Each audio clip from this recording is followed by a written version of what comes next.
I'm Grant. This is the Bird Emergency. I'm joined this afternoon by Sarah Comer. And Sarah is involved in a number of effort to preserve really critically endangered birds in a special part of Australia, the southwest corner of Western Australia, and the birds in question: noisy scrubbird, Western Ground Parrot, Western Whipbird, and the Western Bristlebird. So there's probably more, but that's where we're going to start. Sarah, welcome. How are you? Oh, very well, thanks, Grant. Yeah, and hopefully it's not quite as wet in your part of the world as it is here.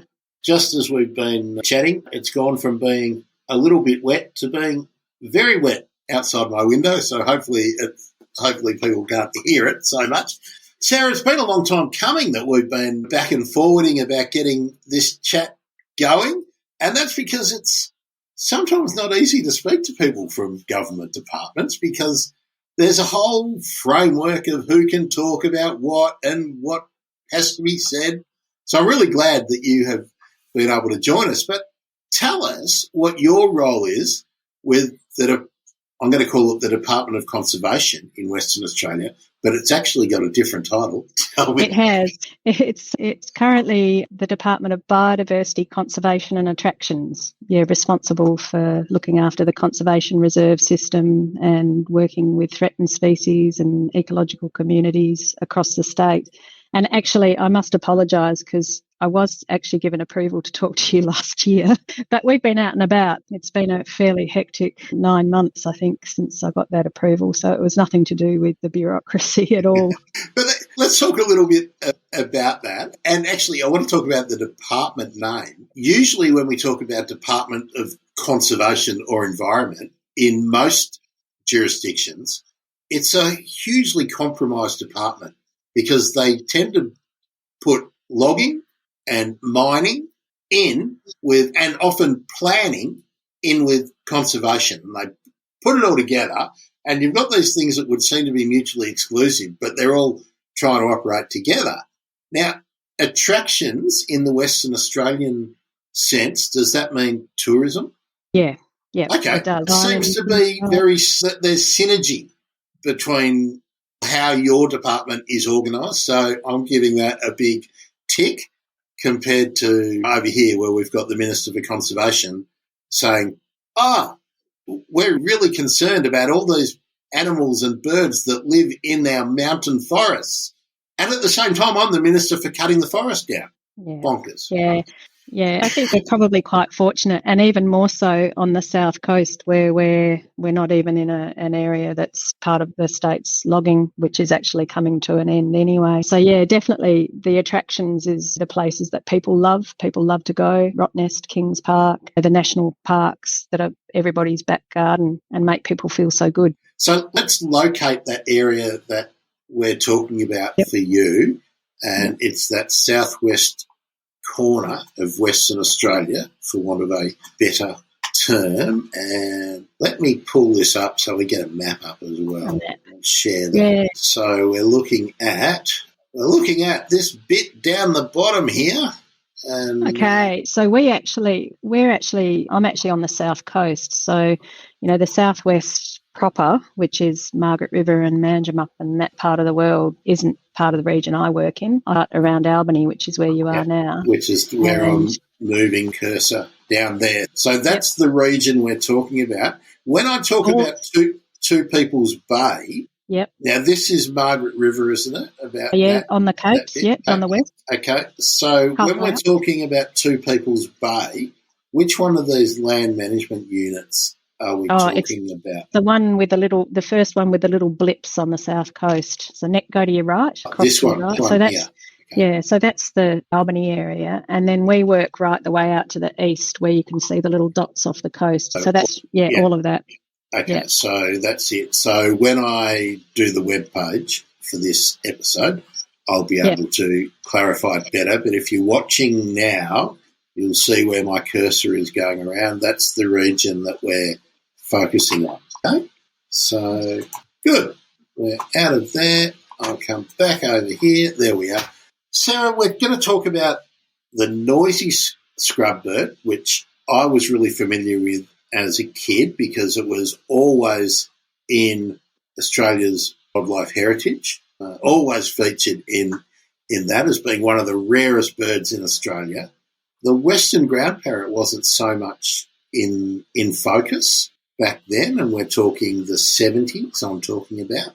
When did the Western Ground Parrot become a real focus of concern for the conservation efforts in Western Australia? It was in the early 2000s, and I think probably one of the important points is to make the connection between the work that was done on the scrubbird and ground parrots, which effectively had the same recovery team from the early 1990s.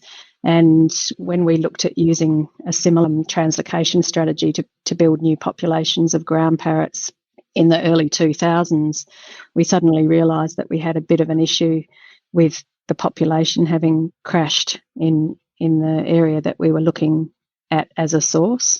And so that was really when the alarm bells started ringing for Western ground parrots in Western Australia, and we launched very quickly into a project to try and work out what was going on and what we could do about it. But if you actually think about it, the decline and the loss of known populations was pretty dramatic. From 2004, we lost the birds in the Waichinnacup area. They had declined in the Fitz, which is where we were going to catch birds for a translocation to reintroduce them in the western part of their range, so west of Albany. And then we'd actually had trouble finding them in Cape Arid. In 20 years, things had gone from being just status quo to a lot of alarm bells were ringing for ground parrots. Can I ask you about that? In 2004 was the time you mentioned? Yep. How many known locations and populations were there about that time? And what do you know what the estimated population number was? Yeah, so I should actually say that it's very hard to be about population numbers, but it's a really cryptic bird. It lives in places where there are not a lot of people, and it's like what I was just mentioning with Holly in the earlier show. Sometimes all these records of birds that people say, oh, that's really weird that it's turned up here. I'm not so sure that it's really that weird. There's more people looking at birds now than there were 30 years ago. So people now are going, oh, that's a bristlebird, whereas they would have been going brown bird. When we were pulling together the South Coast Threatened Birds Recovery Plan, and we were actually reviewing the ground parrot, in the early 2000s, we were estimating that we had around 380, 400 birds. And I guess you mentioned, how cryptic they are. You can only reliably hear them before the sun comes up and after the sun goes down. They're not often seen, even though they're strong flyers. They spend most of their time on the ground. But at that point in time, we knew their range had contracted significantly since European settlement, and they were only able to be reliably heard along the south coast east of Albany. But effectively, we went from having 3 known populations to, in that period of time, from 2003 to 2012, and that was the Cape Arid ones that we managed to relocate in the early 2000s. And how big, I don't want to use that term, how small was that population at that time, do you think, that remaining population? Pretty small, and that's where our estimates of 100 to 150 birds or less than came from. We were pretty confident. When you're standing in the middle of it, you have a reasonable degree of confidence that you're listening to maybe 2 birds or 4 birds. But I guess if you think about the remoteness and the vastness of areas like Cape and the adjoining Neutzland Nature Reserve, actually having people able to detect birds across that landscape is pretty tricky. We had a couple of big bushfires that pushed birds into the unburnt refuges, and that allowed us to think that we were probably looking at around 100, 120 birds at most at that point in time. So with the reduction since white settlement and taking from the early 2000s or probably let's push that back a little bit further, but at least 3 populations, distinct populations, and perhaps 300-odd birds, down to 1 population and only sub-200 birds. Yeah. Best guesses. What do you think has been the main cause of that decline? Was it land use and people encroaching on habitat, or has it been feral animals, feral pests, or fire, or a combination of all of those things? What's your best guess? Our best guess is certainly a combination. And if you think about the extensive clearing that went on in the first couple of 100 years after colonisation, and then regimes are altered, and then, of course, the introduction of foxes and cats. So probably multiple causal factors. But the interesting thing with our decision to focus on cats was that the monitoring in the Fitzgerald River National Park of ground parrots showed a really positive response to the introduction of fox baiting in 1996, where the calling activity actually increased, and you think that's a really effective control. And then there was a couple of small fires within ground parrot habitat. Population was still looking pretty good, and then there's this dramatic decline, and we worked out that it was quite likely a mesopredator release of feral cats in that landscape. So any suppression of feral cats by foxes was actually allowing cat numbers to explode, so that we had a very high density. And for a ground feeding, ground nesting bird, that's a major problem. Now, you just referred to a release of mesopredator, being the cat. Was that actually, do you think that was a deliberate release, like someone or dumping cats, or is that a natural spread of the feral cat population just extending through? In the FITS, the mesopredator release is explained by removing a predator. You take foxes out of the system and there's actually nothing pressing cats. But we know in other areas where ground parrots declined, there are certainly issues with dumping kittens and cat disappearing from adjoining farms, or having a very easy resource in that sort of space on farms adjoining remnant vegetation. So it's in the western part of the South Coast, that's probably been a major issue. And one of the things that we used to do a lot of work with volunteers in the Waichinukup area, monitoring ground parrots, where in 1999, 2000, you could go out there any night of the week and hear ground parrots calling.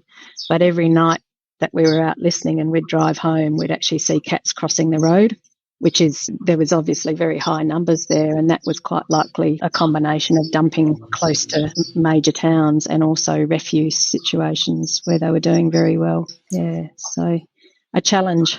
I want to ask you something controversial, but I don't know whether you're going to be able to answer it. So I'm going to make a statement, and you can ignore it, or you can. I think in Australia we're long past the point where we need to have cats as pets. I think we now know that the risk to our unique wildlife in this country is, apart from habitat destruction, cats are the next big problem. And the benefit and the joy and the right of humans to enjoy having a domestic animal doesn't come close to the importance of preserving the birds and animals that they're wiping out. That's my view. It's time to end domestic cats in this country. And by end, let's stop adding to the population and let's all find another pet to have. Yeah, perhaps. There's also some pretty strong evidence that people can still enjoy having their little moggies curled up on their laps and be responsible about it. And I guess that's the reason I've changed my opinion is that say you've got 40,000 wonderfully responsible cat owners, but you have 10 idiots who dump kittens. 10 people, the damage that they can do over a 50-year time span. And where do they dump them? They don't dump them in heavily urbanised areas. They drive out to the bush so no one will see them. So the sort of risk-reward equation for me, just learning what I've learned, like with talking to Judy, and the data is there about how much damage one cat does. Yep. And one cat amongst this area where we know there are a couple of hundred ground parrots can reduce that, certainly can reduce the recruitment to zero, because it can take every nestling, and it could probably reduce the population by half or more, which means genetically it can probably become unviable. Does the same damage as killing all of them. Yeah, no, I certainly agree. And I've actually spent a lot of time sorting through cat stomachs in the last 5 years. And the damage they do just in one meal is fairly overwhelming. I guess we just have to be a little bit careful about being seen as anti-cats. Yeah, Our role I'm is not conservation. I'm not anti-cat and I'm not anti-pet. Yeah. But I think now, I mean, in Australia, and I think anyone who lives on an island as well has got the same issues about what's the benefit of having a cat compared to the potential damage it can do. And you can be a fantastic cat owner, but the person next door who got given a kitten that once it's grown up, or even once it stops being cute, they don't really want it anymore. And what does it cost to take it to the vet and have it humanely euthanized? It's a lot more than driving out to the country and throwing it out the window, which is what they do.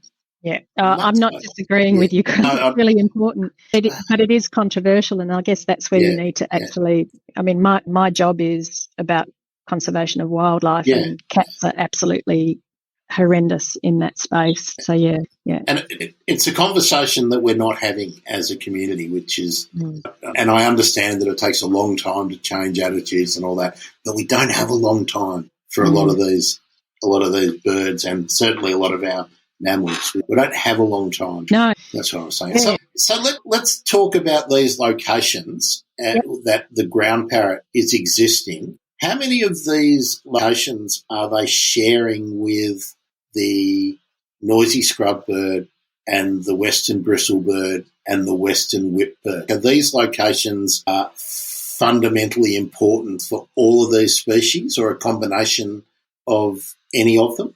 So in terms of the range, until 2004, you could go to Waichinukup and hear, or perhaps even see if you were lucky, all four. So ground parrots, scrubbirds, whipbirds, bristlebirds. There's still whipbirds, bristlebirds and scrubbirds there in good numbers. Loss of the ground parrots in the early 2000s put the mockers on that. The scrubbird is actually only found in the Two People's Bay, Many Peaks, Waichinukup area. So that's still got a very restricted distribution on the south coast. Bristlebirds and whipbirds are found from there across to the Fitzgerald River National Park. And then the whipbirds up into the Stirlings and some of the smaller wheatbelt remnant reserves. So there's a really nice overlap, and that's where that having a single recovery team looking after all of them became a really important strategy for conservation and helping to guide the conservation work. Before we go into the recovery team and the specific works and programs that have been going, and we've got some lovely pictures to look at, let's talk about the scrubbird and set the scene a little bit too. Going back to when I was reading the Australian Wildlife Heritage as a 10-year-old, so we're talking early, mid-70s. I think they were talking about only maybe 20 or 30 of the birds being in Two People's Bay. What's the state of play now in population, and how has it changed maybe over the last decade or two? That, again, it's best guessed, isn't it? Because do we really know? Well, it's it's one of those conservation programs that's been certainly hailed as a success from rediscovery in 1961, and certainly very much putting Two People's Bay on the map and in the conservation reserve system. When the first census was done in the mid-60s, they actually had around 50 territorial males, and with the scrubbirds we're quite lucky because they occupy the same territories from year to year, and so we can actually get a population index by counting that marvellous song of the male. And so we've actually tracked certainly Two People's Bay, but also the bigger population that extends over Many Peaks and on Bald Island. So we've actually got good monitoring data since the mid-60s, and our last complete count of territorial males, we're estimating that a total population size was around 2,000 birds. So that's pretty exciting, and it's a great recovery story because they've done quite well. But we are still looking at scrubbirds being restricted very much to that one small landscape around 30,000 hectares. So it's still on the edge, and the nature of the scrubbird, it's a Gondwanan relic. It needs those deep leaf litter with invertebrates and good cover because it's functionally flightless, it's not going to disperse out of that habitat without a little bit of help from us. And so far, we haven't established them anywhere outside of that Albany management area. So if, and this is in the conversation a little bit further, but if you are able to have predator-free habitat, if all of the suitable habitat, this is probably the best way to ask it, if all of the suitable habitat was predator-free, how big is that area? Like, how much further could the birds be dispersed than they are now? Are we talking hundreds of thousands of hectares of suitable habitat still existing? Yeah, there probably is. That's an interesting question to put an area on it, but there's certainly plenty of potential habitat throughout the forest regions associated with the granites. The introduced predators are certainly a problem, and as is fire, because they need that well-developed leaf litter and good structure and cover to give them a little bit of protection from predators. But I think, at this point in time, we've got one population on an island that's doing very well, on Bald Island, just off the coast of Chain Beach. And to date, we actually haven't had any joy in establishing birds outside of this part of the world. But in a predator-free fire, not dry, the frequent loss of vegetation, and a climate that stays moist and damp, there's certainly lots of other potential sites that we could look at. But they're not that easy to translate, Grant. It's a challenge.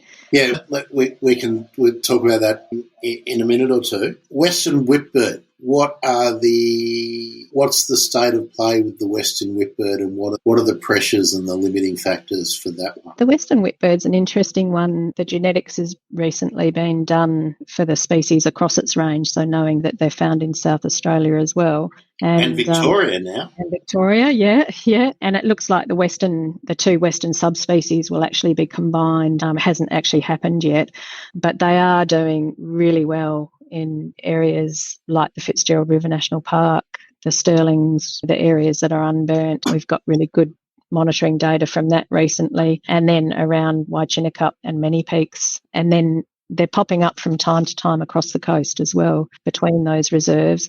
And they're also, quite interestingly, doing really well in the Fitz-Stirling, which is the Gondwana link area between the Fitzgerald River National Park and the Stirlings.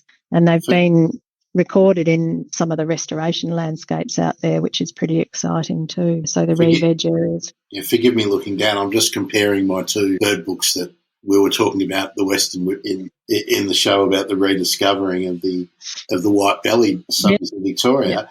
But I'm just trying to see if you mentioned two Western populations. Yep. I can't see them being distinguished or differentiated in the book. So how far apart are those two populations? So there was a Phodes nigrogularis, which was the bird that was the sort of Two People's Bay Many Peaks, and then that was the heath whipbird, and then the mallet, which is the Fitz and the Stirlings and all of the other wheat belt reserves.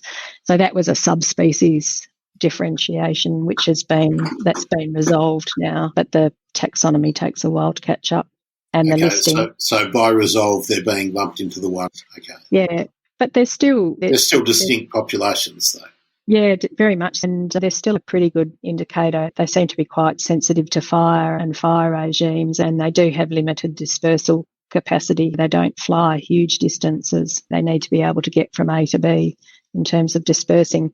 But we have had them popping up outside the known range occasionally. It's a bit like Victoria, but not quite as exciting. And I think having them in re-veg is actually really exciting, knowing that you can put plants back and they'll appear.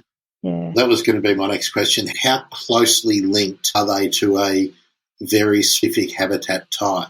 Are they as linked to the vegetation type, that the vegetation community, as the noisy scrubbird? No, they seem to be quite adaptable, so long as the structures they're in very thick heath around Two People's Bay and Many Peaks, and more mallee heath as you move out into the drier areas. Yeah.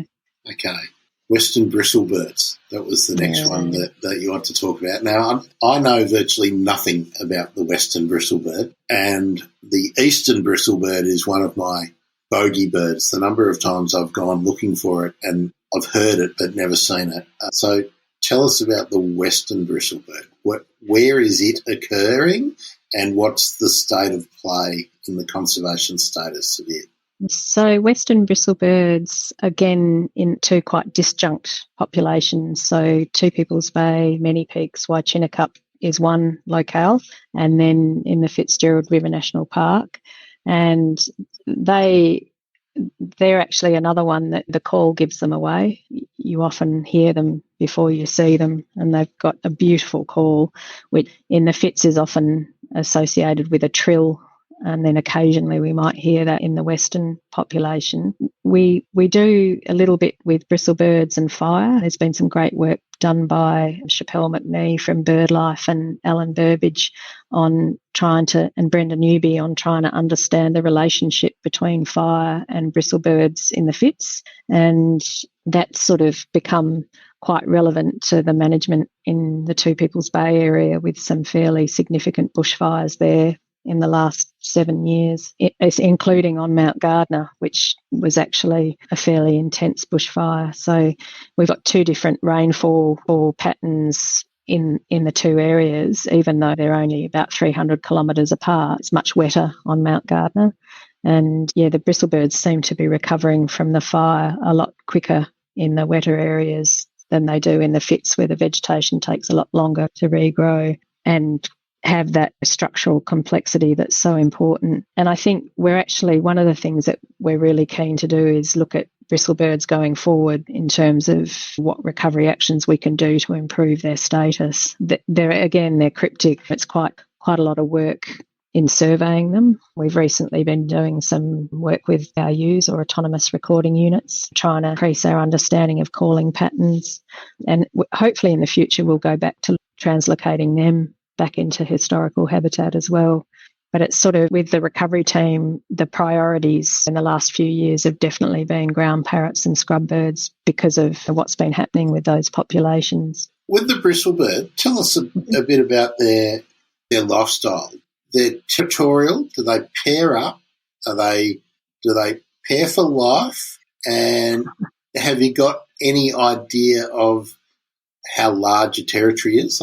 Fill us in a little bit about what you know about them. We've probably got a lot of unanswered questions. The bristlebirds, there's a lot still to learn. They do occupy territorial areas, and there appears to be what we call an A and a B calling bird in any one territorial area, and they're quite easy to define. You can go back to them from year to year and record whether a bird's present or not. Whether it's only two birds is a question. When we were doing some translocation work a few years ago, we were monitoring after we'd taken birds out to try and re-establish a new population, and there seemed to be more than two birds in some of those areas. So it's quite likely that they're more social family groups, but they're certainly very much in the same areas and occupying the same space.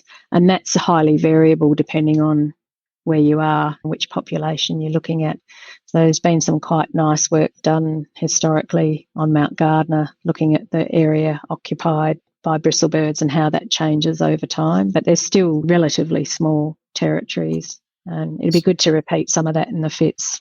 So when you mentioned that there was an A and a B bird calling, that prompts a question for me. Do you know whether that's two males, like a dominant male and maybe an offspring that hasn't been chased out yet, or is it a male and a female pair? The assumption is it's a male and a female, but it's really just that. It's an assumption, but it's definitely a response. You have an A call, you might have 4 or 5, and then you'll get a B call. So it's a shame I can't do bird calls because they're quite lovely to listen to.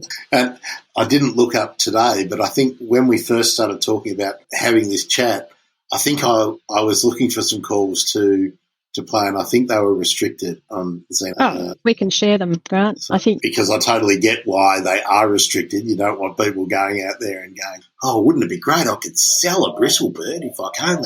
Yeah. Catching them is not that easy. Let's just round off the sort of behavioural lifestyles of the bristlebirds. About how big? Have you got an idea of what kind of area a bristlebird pair will occupy? Generalising, no. Yeah. But in the Two People's Bay area, maybe 8 to 12 hectares for a pair or a family group, if that's what they are. Yeah. But that's highly variable as well, depending on where they are. Quality of habitat and of course. But yeah. So there is scope to build that population if all the efforts are successful to, one, control fire in the long term so that you don't have that rapidly repeating burning cycle, and removing predators. Are cats a real major pressure on the birds? Interestingly, the stomach contents that we've looked at from Two People's Bay, Many Peaks and the Fitz, there's been no evidence of bristlebirds, but that kind of makes sense when you think that they're inherently rare in any way. It's not like they're common, whereas we have actually found scrubbird feathers in cat stomachs. So, that quite possibly is a post-fire loss of structure and cover issue. But, certainly haven't found any sign of bristlebirds yet. But it's highly likely that they're vulnerable. They occupy the same niche as birds that we do find. So it's quite likely just their low numbers mean they're less likely to be predated by cats. So cat management's important. Yeah. Okay. Let's talk a bit about how the recovery efforts are coordinated or run, for want of probably a better term. So we keep talking about recovery teams. Yep. And let's talk about what function the recovery team has and how it plugs into government, which has the power to make changes and allocate money, but into the interested groups, the friends groups and whatnot, who are a link with the activated and involved members of the community, and then that awareness function that has to happen so that you get more people interested, more support and external fundraising. Yeah. And then the research component too, because you've got the institutions like universities and BirdLife and whatnot, which are not government but might be being supported by government. Tell us how the recovery teams that you're involved with work, how they're comprised, and just generally tell us everything, Sarah. That's just so open-ended, Grant. So if we just focus on the 4 species that we've been talking about, originally there was actually a recovery team for ground parrots and a recovery team for scrubbirds, and they amalgamated in the 1990s because the same group of people would have been going to every meeting, and there was a recognition that the birds actually occupied the same habitat types, the same areas across the South Coast. And so what we have now is a South Coast Threatened Birds recovery team that focus on those 4 species. And that's very much a partnership between the department and departmental staff from all aspects of the different divisions, the group that are responsible for fire, the group that are responsible for predator management, the science, the doers on the ground, and then really strong input from BirdLife, Friends of the Western Ground Parrot, community, so that you've got a group that actually is not necessarily just government, but involves all the stakeholders that are able to discuss and provide that expertise into the management and the recovery of those species, and then provide recommendations for implementation of that work through the department process and seek support from funding. So having those sort of independent people there makes it a much more cohesive group, and we have some phenomenal minds in terms of their understanding of species ecology and biology, and we review things and discuss and debate what the right course of action is. And that's certainly been the same since in the 20 odd years that I've been involved with that group. So things like the decision to tackle feral cats was one that came out of the recovery team, and then we sought support from throughout the department to look at incorporating cat baiting into our management in an experimental framework, with ground parrots very much as a vision, ground parrot recovery on the horizon. And that was actually driven by the recovery team initially. as one of we need to stop this decline in ground parrots. What are we going to do this? And we debated and threw ideas around. And even though we didn't really know, we thought our best bet was tackling cats. Similarly, working towards translocation after the fires and all of those sorts of things are discussed at the recovery team meeting, and they review everything, and then we take the recommendations up through the department to actually have things start happening. Translocations are often controversial because, for one of the main reasons that you're not you, but in generally, it's taking perhaps birds or animals from a healthy, self-sustainable or self-sustaining population and moving them to a different site where either there may be none already or that there may be a small population, which may bring stresses with territory, battles or whatever, who knows. There's a whole lot of things that might happen. How hard are the conversations that need to be had, and how hard is it to make a decision to do translocation?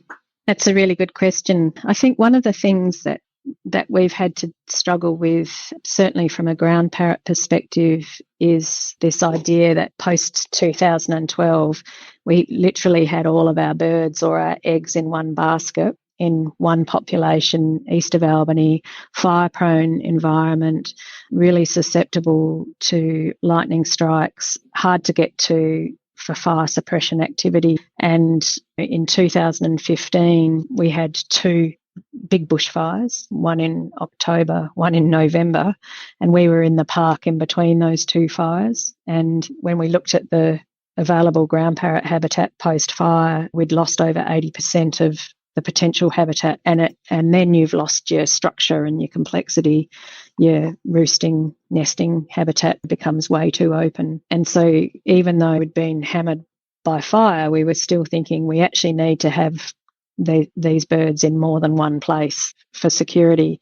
And so then the question becomes, is there a place that has appropriate habitat, the same food resources, is free of the predators or minimal predator activity, and that we can actually manage fire and other processes? And for the South Coast Threatened Birds Recovery Team, that was something that took several years to actually develop those concepts. We worked with some of our partners from the tertiary organisation looking at climate change modelling and using that as a framework to pick potential candidate sites. And then we went in and worked out how effective our management could be, looked at the floristics of those sites and whether there were suitable resources for the birds, and then what can we actually do about cats and foxes in those areas.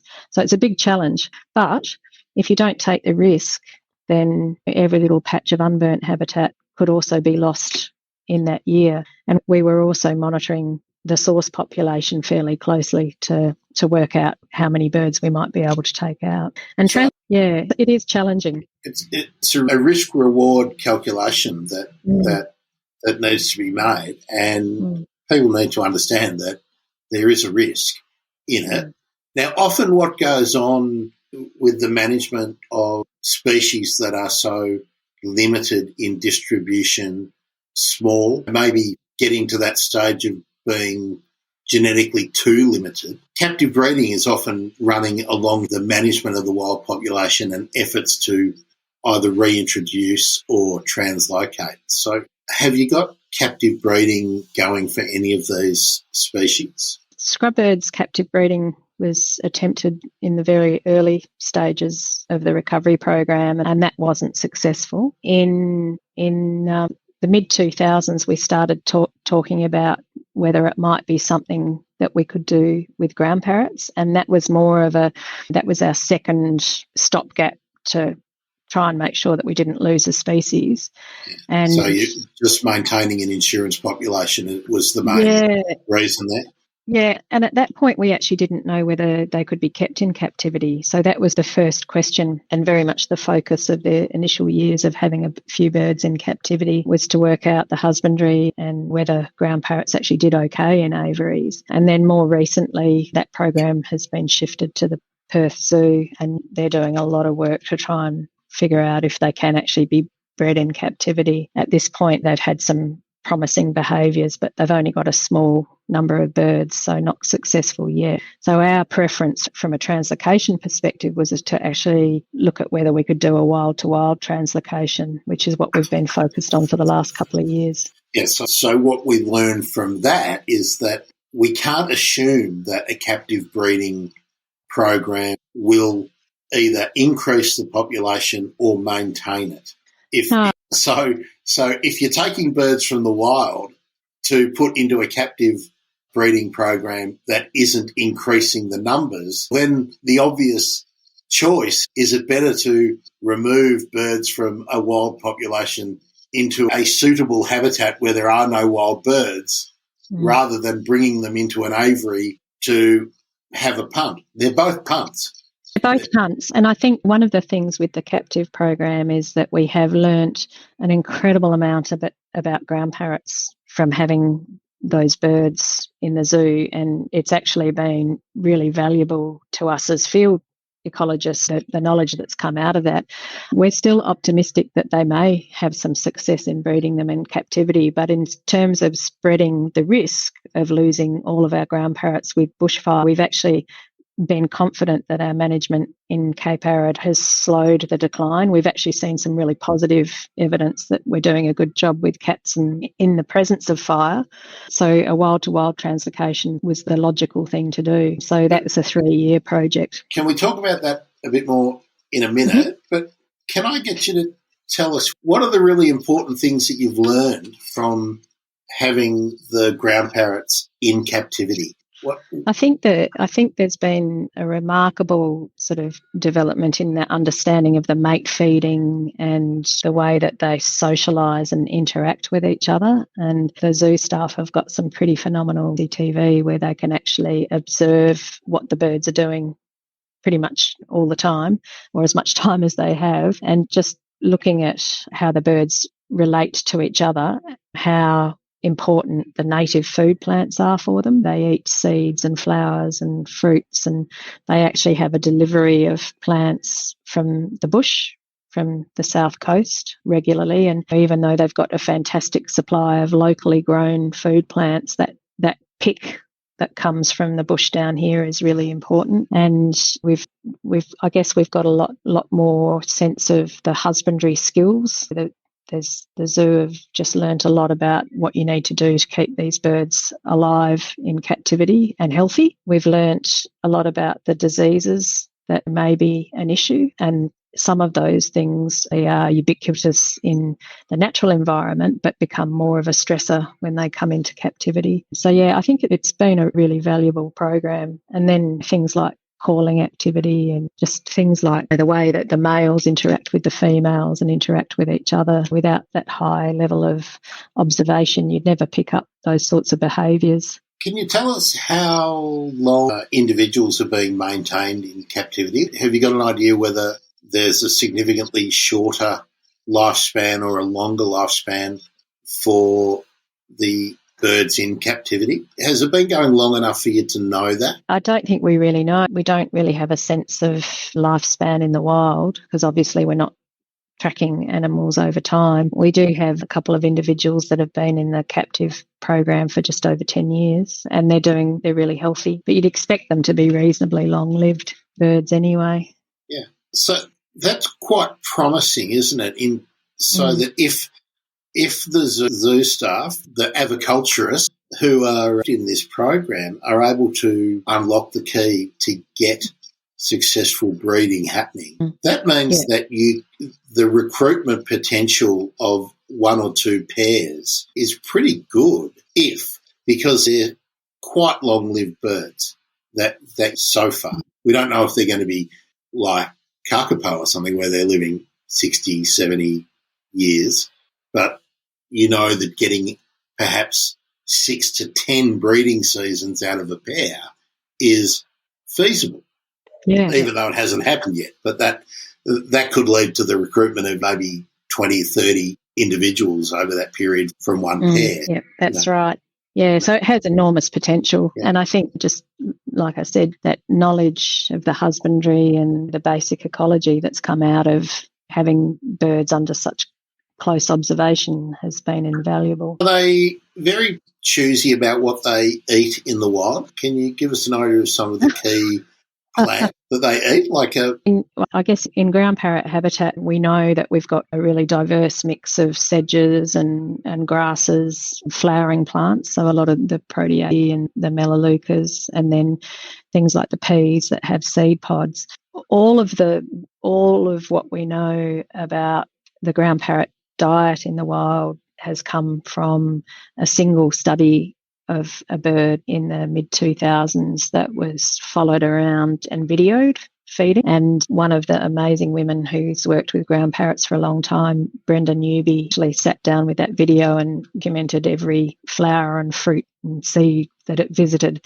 And so that's given us the basis of what we understand, and then extrapolating that out to where we know we find birds, floristically rich low heaths, which are probably a bit like a candy shop for the birds, and then taking the food from those environments and sending it up to Perth and having the zoo staff in the field with us looking at those food plants, we've got a much better handle of what they might like. Yeah, but there's a lot more work to do in that space too. Yeah, you mentioned a couple of genera, and they were generally woody fruits that you were mentioning. From an East Coast bias here, I was wondering what I would have thought that you'd be talking about maybe lamandras and garnias and then minnows, danthonias, more like the tufty, grassy things. Yeah, that's the sedges. So the murmurs and the anarthrias, and they're the sedges. The woody fruited species like the proteaceae, it's actually the flowers that they tend to go with. So they're eating the flowers. Perhaps they're getting a sugar hit, and that was what I was thinking. And have you got the spermum cases and kunzias and whatnot that they're chowing down on as well? Yeah, they do. Yeah, certainly the kunzias and the melaleucas, they'll often chew the seeds, chew the fruits on those. And then the divesias, a lot of the peas here, they might have large green fruity pods with a nice green seed inside. So, yeah, they seem to get stuck into those as well. So, yeah, it's quite diverse. Yeah, so that's promising that they're not so linked to a specific food source.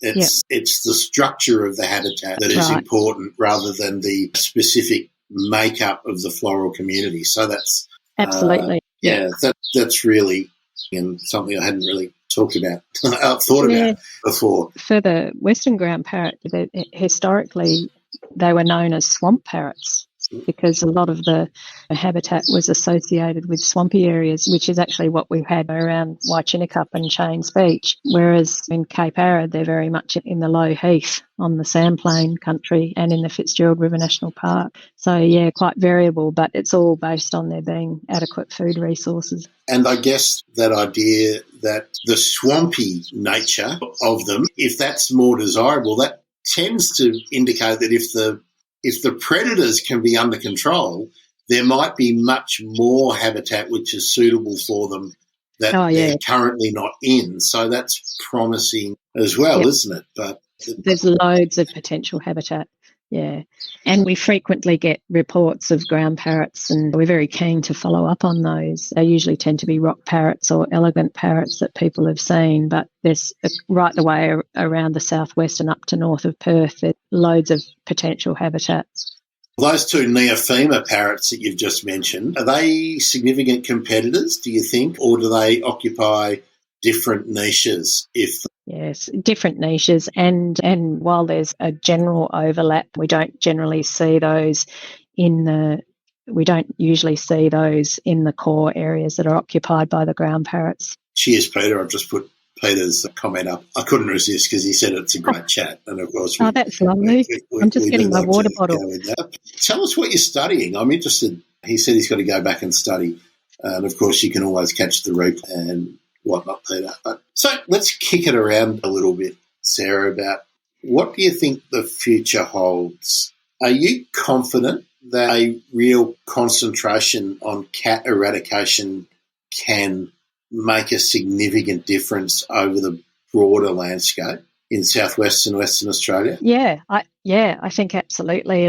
It's what we need to be focusing on, and I think that's been one of the really exciting things about the work that we've been doing for the last 15 years now. We're trying to include feral cat management into the work that we're doing for the birds, but now we're seeing that expanding out into a general community awareness. You're smiling. Yeah, I'm smiling because, I knew as a kid in the mid-70s and early 80s what a threat feral cats were to birds and native animals. Yeah. How is it taking this long for governments to actually go, maybe we should do something about cats?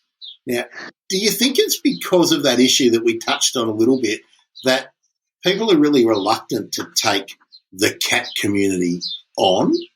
And look, I'm far more antagonistic and prepared to go bulldoze into something. But are there less votes in caring about native birds and animals? Are there less votes to win if you are proactive and positive on that side than there are to lose by going, cats have to be desexed, they have to be kept enclosed in your yard?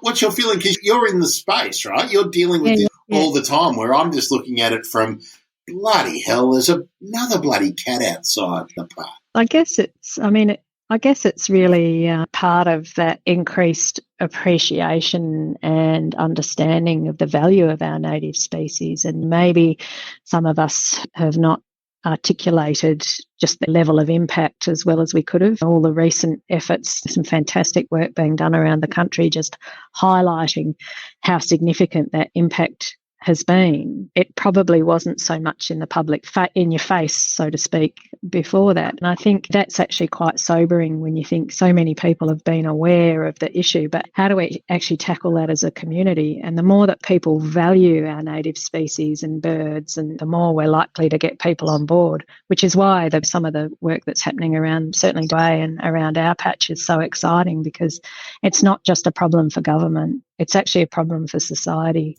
And we can't everyone's problem. It's everyone's problem. We can't put fences up around every special patch of bush. We don't want to put fences up around every special patch of bush.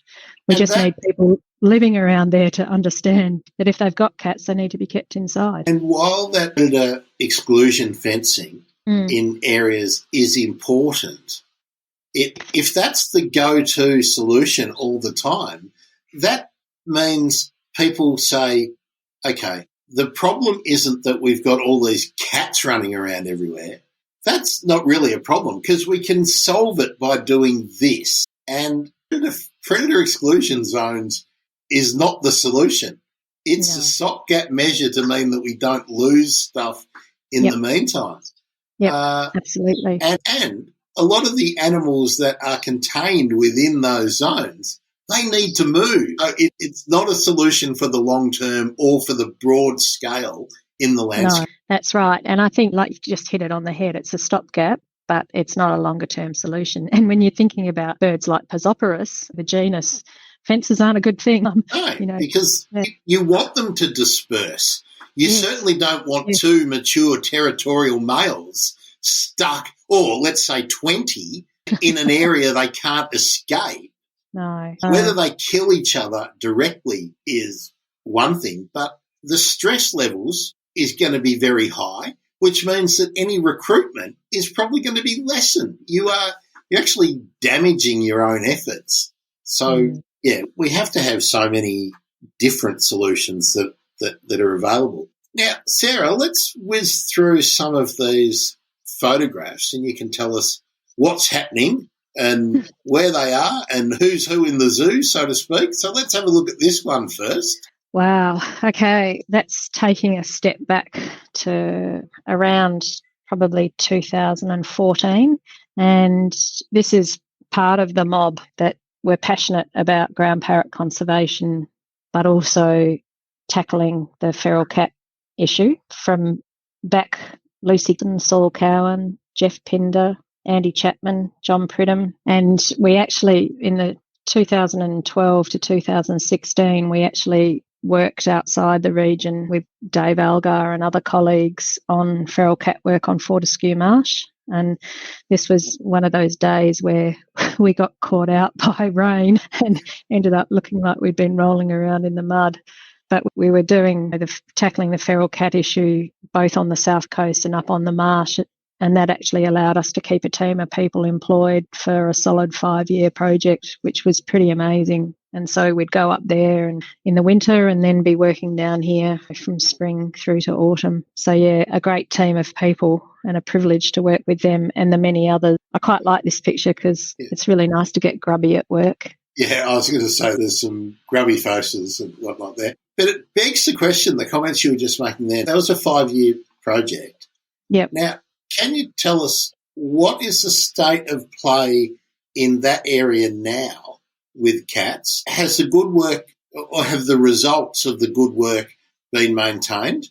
I think so. I think the Pilbara region and in partnership with the mining companies up there have continued with the cat work on the marsh. And I think I guess the marsh is a really significant area for birds, which is why it was nice for us to be doing cat stuff, but also being aware of the significance of the area for birds. And given the importance of that ecosystem for some of the migratory birds and waders, it's actually pretty important to keep up the cat work.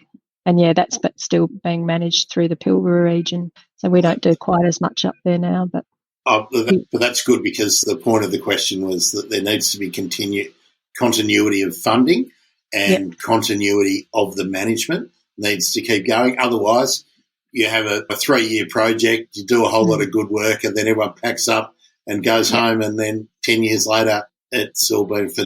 Okay, let's have a look at this shot. Oh, wow. So that's with filmmaker Janine Riggs, who has worked with us on a number of projects, including tracking us through ground parrot efforts for many years, and she did a little documentary. And on the right-hand side is a volunteer, George Shetzoff, who has also been involved in scrub bird work and ground parrot work. And then Dion Atba, myself, and Darcy Martin, who's another inspiring young ecologist that works with us. And we were actually on Bald Island catching scrub birds.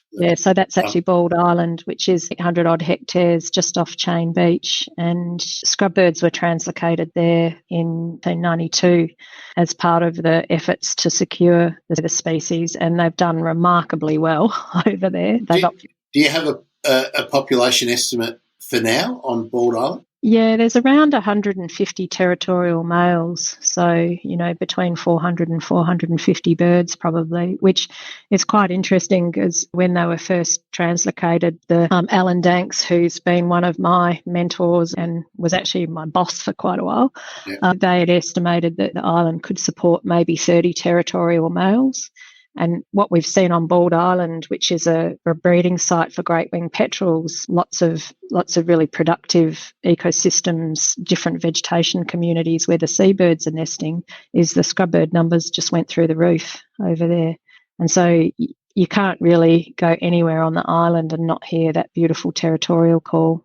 It's quite a remarkable place, and also home to an island population of quokkas. And in the last 15 years, Gilbert's Potteroo have been translocated there as well. So it's a fabulous place. So I really have to ask, are there other candidate islands that you could be looking at to put other birds maybe that are genetically quite different, so that you can have, if possible, when you do reintroductions, you can have very distantly related birds rather than possibly quite closely related birds? Yeah, look, we've actually got a couple of other islands that we flagged as having potential for scrub birds. And Saul, who was in that previous picture, actually did his PhD looking at the genetics of scrub birds. And yeah, he's the one with the cheeky grin up the back.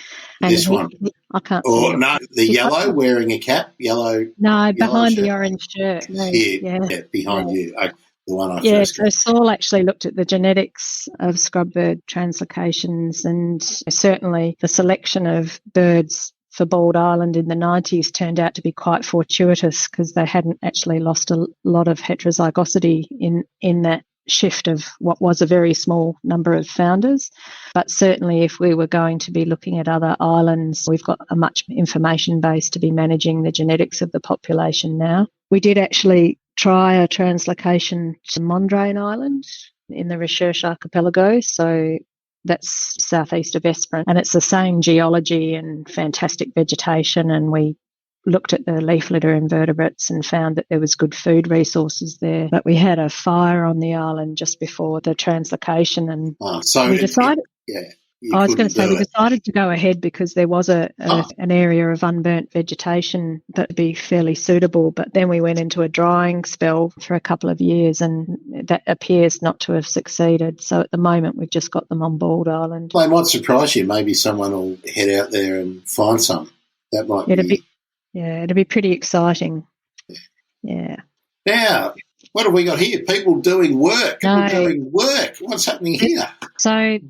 These are Dion again with the Nanup Music Festival and a couple of our other volunteers that have helped with the ground parrot translocation work. So this was 2021, so this was the first wild-to-wild translocation, and we're fortunate enough to have some incredible volunteers helping with that work, including a number of A-class banders. So Nick in the purple raincoat is actually a highly skilled bander, and then Larice and Marie, volunteers that have been with us for a few years helping with recovery work. And they're actually both started as students that arrived from Bristol University in 2019 and they're still helping with the project. Okay. And it's really great that people from all over the world get to go to different places and be involved in conservation and research work because it spreads the knowledge. It's really That's good. Right. Yeah, and one of the things that we do when we're catching ground parrots, so we're using mist nets to catch ground parrots, and we do get quite a lot of bycatch. And so one of the things that we do in the morning sessions is we try and develop skills in banding, in bird banding. So we've actually that's actually a licensed project as part of the bigger recovery program. And so these guys are actually getting the skills in handling and banding birds. And this is a morning session? I was going to ask whether it was morning or dusk because everyone's got their headlamps on. Yeah, so this would have been the morning session. So we would have been out on our mist net lines around an hour and a half, 2 hours before sunrise. And then we actually unfurl the nets in the dark and sit on the nets while the ground parrots are flying from their roosting areas to their feeding area. Yeah, it looks like it's pretty cold. And you took that shot? Yeah. Okay. So what do we got next? So this is actually just an example of the number of people involved in the team. And this was in 2018 when we were actually doing some telemetry of birds in Cape Parrot. So we were catching a couple of birds for Perth Zoo and also doing some telemetry of birds released back into the wild. And so this just gives you an idea of the number of people involved. So Nick's got the same jacket on, even though it's 4 years earlier.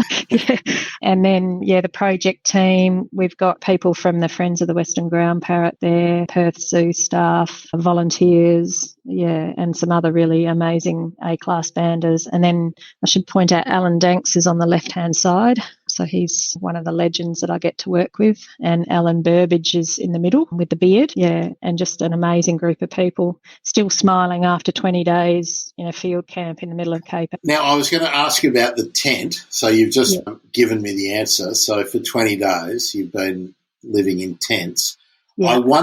I was going to ask whether the tent was where you actually do the processing of any birds that are caught, or are they processed where the nets are to reduce stress? So what we've realised with the capture work is that the presence of zoo staff, including a vet and somebody with some husbandry skills, makes a huge difference. And we actually have, for all of our capture work in recent years, we've actually had a dedicated zoo space. And so they have a holding tent or vehicle, because it can get a bit windy for tents in Cape Parrot. And then there's a processing tent, which is basically a clean, hygienic environment. There's a tent that has the TV to watch birds while they're in the temporary holding facilities. And that's part of our field camp. So let's talk about that process. So the mist nets are up and the birds are entangled and then they're removed. So what are they then put into? So I'm just trying to work out how many times they're handled and then what is actually done, because I'm guessing they're weighed, or they're identified and recorded, weighed, banded, if not banded, already. Okay.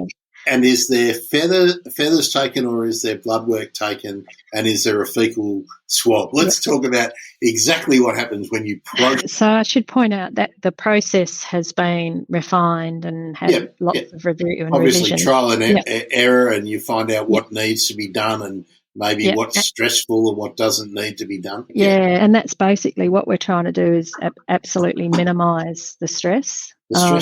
So when a bird is extracted from the net, it goes straight into a holding box rather than a bag.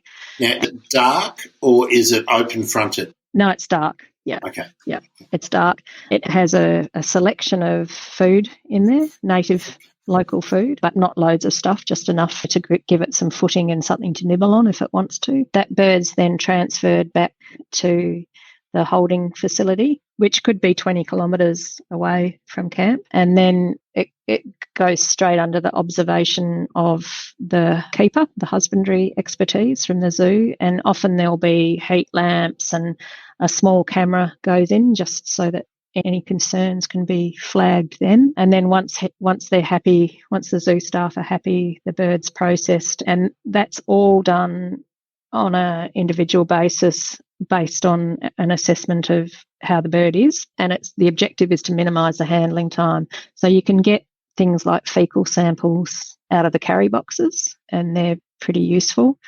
And then we will band them, especially for the translocation. It's important that they're banded. And then the health check, the health screening, the morphometrics, any feather, small feather, body feathers, and if the bird's not stressed, then we will take blood. Now, morphometrics, let's just pretend I don't know what that means.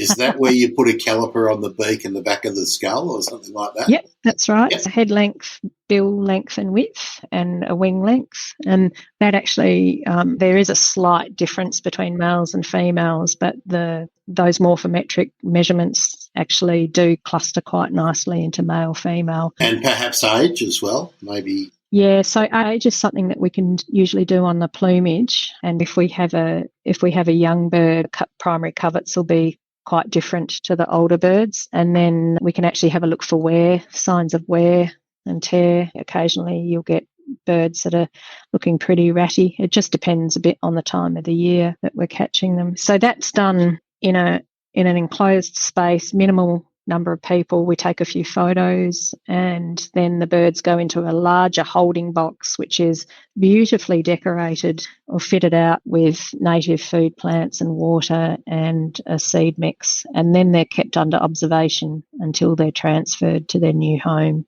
And that's where having that veterinary expertise and husbandry expertise gives us the ability to just keep focusing on what we're doing, and if there's anything that is of concern, that gets flagged. Now, there's always trial and error with those things. It's been going for a reasonable amount of time.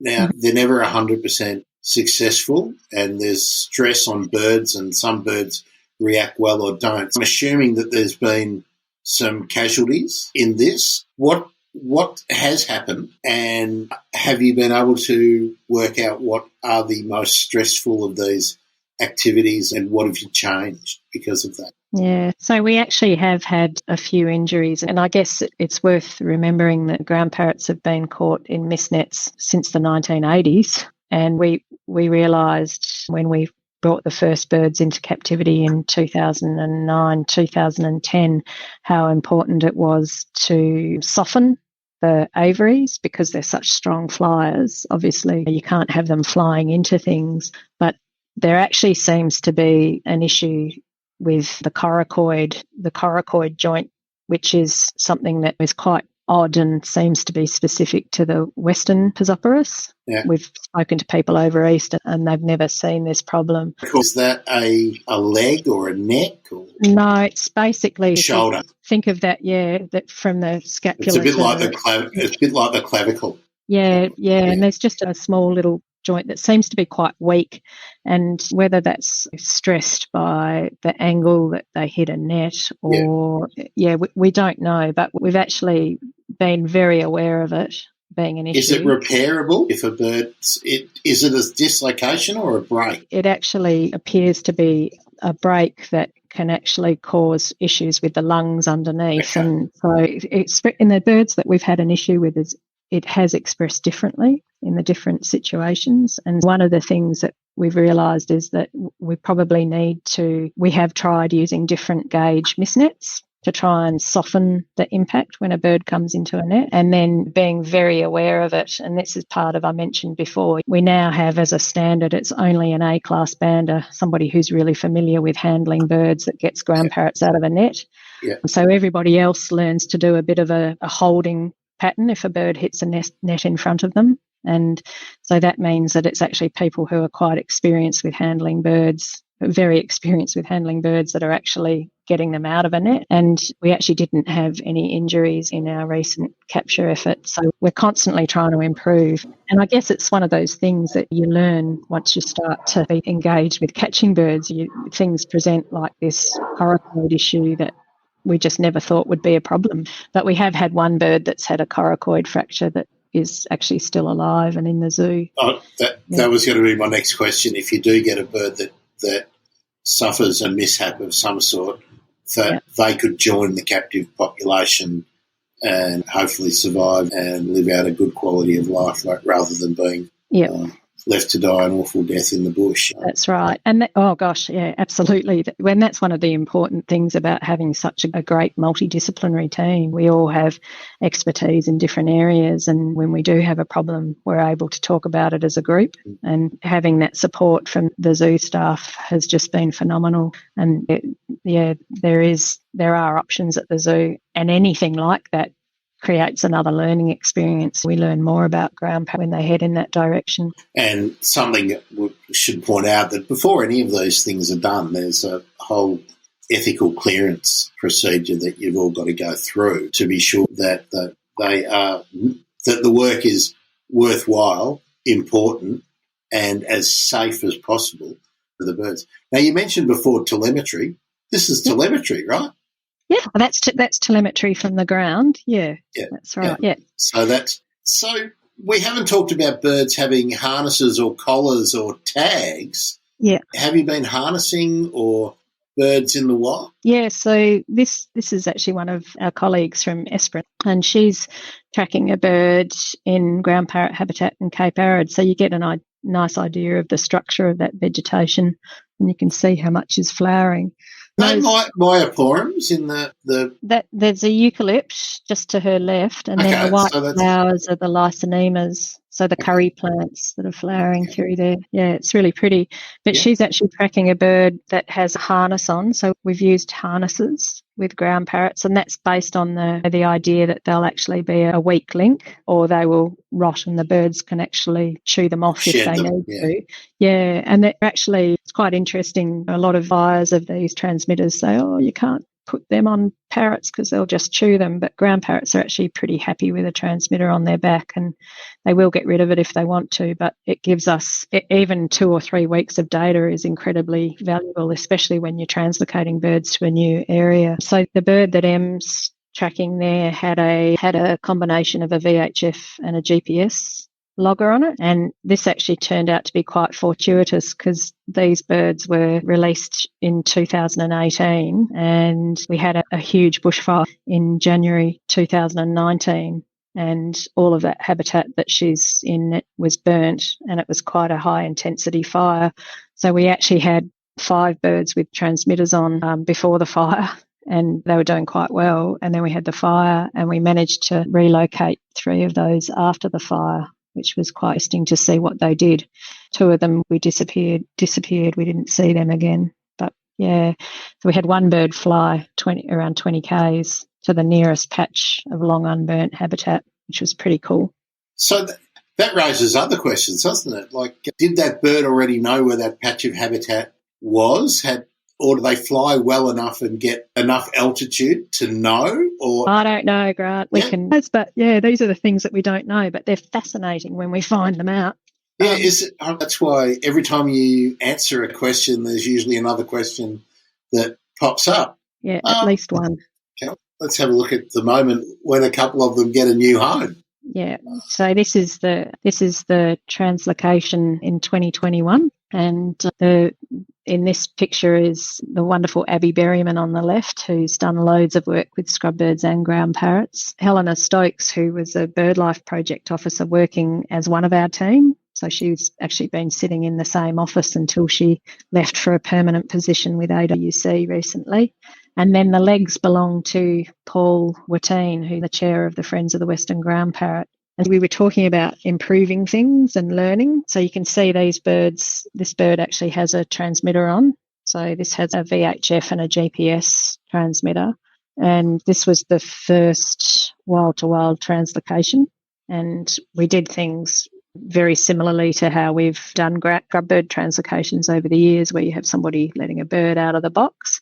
And these birds flew quite well and ended up dispersing quite widely. And one of the things that we thought may have been responsible for that was human presence at the release. So one of our team, Mark, has actually developed a new opening door, and that's actually opened remotely like a garage door. And okay, so you put the box down, you all nick off, yep, press the button, and then it's open, and they can frolic around, they can do what they want before they nick off. Yeah, with no perceived threat from us being close by. And we've actually got some great footage this year of birds just basically sitting on that flap and then just meandering out into the bush and having a look around, which is pretty cool. Yeah. It is pretty cool. Now, that's a mist net. That's correct. That's a mist net furled. So that would be after a morning netting session. And this gives you an idea of the number of people that we have involved in this work. So Mark, I've mentioned Mark's in the bright orange shirt on the right-hand side. He stands out in the crowd. And I guess if you think about the effort of translocating 7 ground parrots, it was around 7.5 kilometres of mist net established to get that many birds. And that this was actually in June in Cape Arid National Park. We were really fortunate that we had a small break in weather to actually allow us to get out there and get these birds. But it's a huge effort. Yeah, definitely. And most of those people are volunteers representing class banders, just general volunteers, and a few BirdLife staff in there, which was great to have. And was that taken from someone standing on a hill, or did you have a drone? That's from the drone, yeah. Yeah, actually, I think Dion, who's the tall guy next to the mist net pole, actually has the controller in his hand. Oh, in his hand. Okay, that's what he's done. Yeah. And here we are. Isn't he beautiful? That's bird number M02. Yeah. Do you give them pet names? Is that Fred? No, not at all. I think some people like to give them names, and I've been involved in scrub bird translocations since 1999, and we had a few years where we had lots of birds named, but we just use numbers now. Yeah. So he's the second male caught in 2018, and he's a very healthy bird. It does look quite fit and healthy. So what's on the drawing board now, Sarah? Let's talk about ground parrots first. Yep. What's the next step that you think the recovery activities need to take? We're still doing a lot of work in the cat management space. We've just come back from some post-baiting trapping, which is something that we do as a matter of course now as part of trying to manage cats in parrot habitat. We're monitoring the translocation still, and certainly the signs are very good that the first 2 years have been successful, and so hopefully we'll complete the 3rd year of that translocation next year and then let them get on with things, continuing the predator management around that site, and then continuing to think about the monitoring, tracking what's happening with the population in Cape Arid and Neutzland, as well as the translocation site. And we're monitoring the predators as well, so we can't take our finger off the pulse. We've had some big wins. We need to keep If we talk about monitoring the predators, have you got some comparison data of the population density of the cats now compared to maybe 5 or 10 years ago? Yeah, absolutely, when we started. Yeah, so we've got a couple of camera track grids that we run out in Cape Arid and Neutzland, and they're actually providing a really good reference to the work that we did in the early 2010, 11, 12 period when we started the baiting out there. But the other thing that's really useful is just looking at the track activity. So seeing how many cats we actually see when we're on the tracks out there, or sign of cats. And we've certainly made a dent. We don't see a lot of track activity. And even the farmers close to the edge of the park have commented on the lack of fox and cat activity. So it's pretty encouraging. We need to maintain that, though. We can't just stop. This is stuff that needs to continue, or else, like we talked about earlier, one idiot can undo all the good work. Yeah. What about things like fairy wrens and maybe bush larks, scrub wrens, all those other kind of birds? Are they seeing increased populations as a result of the control of the cats as well? We don't have any robust monitoring data for those species, but it's certainly something that we could probably pull some material out of our acoustic monitoring to look at activity. Some of the birds that you'd probably use as surrogates, things like the southern scrub robins and the malleefowl, certainly in the Fitzgerald River National Park, seem to be doing pretty well. And interestingly, we've had malleefowl popping up increasingly in Waichinukup, which is pretty exciting. And I think it's actually quite hard to monitor everything. And I guess that's where some of the work that is done through the recreational birders is really useful when you start to look at bird data and some of those bigger picked patterns. But yeah, we're by necessity just focused very much on the species that we're working with. Yeah, not that there's not enough for you to do, Sarah. It's us. It's this amazing team of people who are so passionate about this work. We do see Cape Arrow is just a phenomenal place for seeing fairy terns and waders. If you're there at the right time of year, it's a real treat. And you have to travel quite a long way east to pick up the fairy terns breeding at Point Malcolm. But yeah, that's a significant area. And then we've had huge numbers of hooded plovers and waders, on the lakes, on the salt lakes. Yeah. It's almost time to finish up, but I mentioned that it can be controversial and there can be a whole lot of pushback with things like translocations and captive breeding. Have you come across a lot of that in these particular programs? And what are the main concerns that people raise about translocations and capturing from the wild to establish insurance populations? That's a good question. I don't know that I'm actually aware of a lot of criticism of the scrubbird translocation program, and actually that level of intervention, scrubbirds quite possibly wouldn't be here today. And that's a really important lesson. And there's always a risk in taking birds out of a small population. And you mentioned it before, you might actually be disrupting breeding cycles and taking important individuals, but it's about balancing that risk. And I think it's certainly with the ground parrot translocation work, we've done a lot to actually address those concerns, and it was something that has been well reviewed outside the department. The recovery team have had a lot of really valuable input, and I think you get to a point where if you did taking a small number of birds, you're effectively just left managing a population in situ.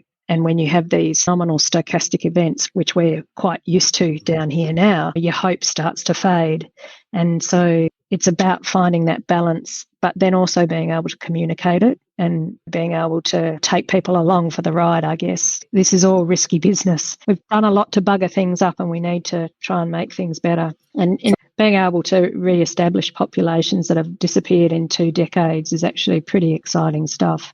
But we're very aware of the risk of taking too many birds out of a small population, and that's part of our management. And you mentioned before the approvals that we have to go through. So it's all very transparent. But there was a lovely vision that came out of a workshop that we did in 2015, which is about putting the ground parrot or kailoring back into that chorus of birds that people hear right the way along the south coast and further west.